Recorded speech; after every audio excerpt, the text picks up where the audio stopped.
prdeli. Za co, Pane Bože, za co?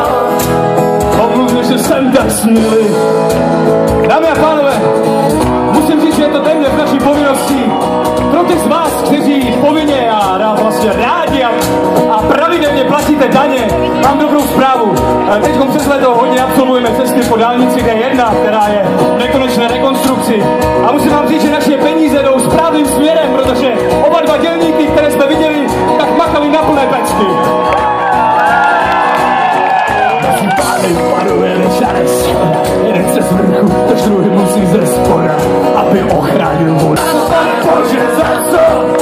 Trestáš tento prostý lid? Za co, Pane Bože, za co? Nechal se na vále. Za co, Pane Bože, za co? Za 4 roky v prdeli. Musím schovat, to se asi rozpustím, ale zpívat musím mezi vás najít vodu a chtěl jsem jí stříkat. To vám ale nemusím říkat, bo kamarádi z Vohnoutu přidali ještě vál a já jsem tak nějak naplno nestříkal. Je, to ještě